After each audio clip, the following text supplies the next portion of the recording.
দর্শক, আন্তর্জাতিক পর্যায়ে একটি উদ্বেগের খবর। সেটি হচ্ছে গোলান মালভূমিতে দ্বিগুণ বসতি স্থাপন করতে চায় ইসরায়েল।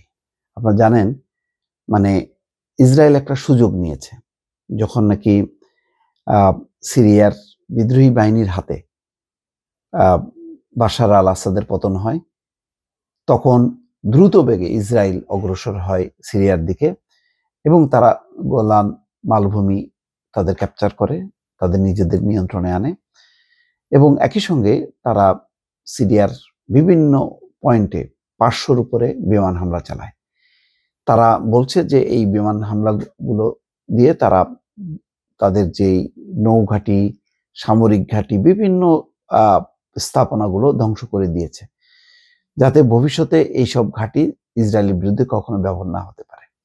একদিকে হামলা, অন্যদিকে তারা আস্তে আস্তে ভেতরে ঢুকেছে সিরিয়ার অভ্যন্তরে এবং গোলান মালভূমি, যেটা আন্তর্জাতিক রীতিনীতিকে সম্পূর্ণ উপেক্ষা করে তারা সেখানে বসতি স্থাপন করেছে। এখানে খবরে দেখা যাচ্ছে, যেখানে বলা হচ্ছে যে অধিকৃত গোলান মালভূমিতে ইহুদি বসতি স্থাপন বাড়িয়ে দ্বিগুণ করতে চায় ইসরায়েল। এ সংক্রান্ত একটি পরিকল্পনায় অনুমোদন দিয়েছে দেশটির সরকার। ইতিমধ্যে তারা পরিকল্পনাও করেছে। ইসরায়েলের প্রধানমন্ত্রী বেনিয়ামিন নেতানিয়াহু বলেছেন, এই পদক্ষেপ জরুরি ছিল কারণ ইসলামপন্থী বিদ্রোহী গোষ্ঠীর কাছে বাশার আল আসাদ সরকারের পতনের পর সিরিয়ার সঙ্গে ইসরায়েলের সীমান্তে একটি নতুন ফ্রন্ট খোলা হয়েছে। গতকাল রোববার স্থানীয় সময় সন্ধ্যায় এক বিবৃতিতে নেতানিয়াহু এই কথা বলেন। গত 8ই ডিসেম্বর বিদ্রোহীদের অভিযানের মুখে সিরিয়া ছেড়ে পালিয়ে যান বাশার আল আসাদ। এর পরপরই ইসরায়েলি বাহিনী গোলান মালভূমির নিরপেক্ষ অঞ্চলে অর্থাৎ বাফার জোন এলাকায় ভেতরে প্রবেশ করে। এই নিরপেক্ষ অঞ্চল সিরিয়া থেকে গোলান মালভূমিকে পৃথক করেছে। গোলান মালভূমিতে ইসরায়েলের 30টির বেশি বসতি রয়েছে। সেখানে প্রায় 20,000 মানুষ বসবাস করেন।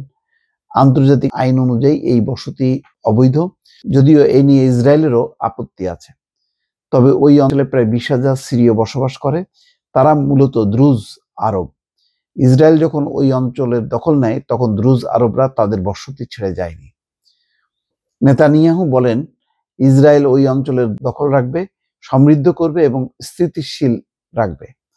তবে গোলান মালভূমিতে ইসরায়েলি বসতি বাড়ানোর কোনো প্রয়োজন দেখছেন না দেশটির সাবেক প্রধানমন্ত্রী এহুদ ওলমার্ট।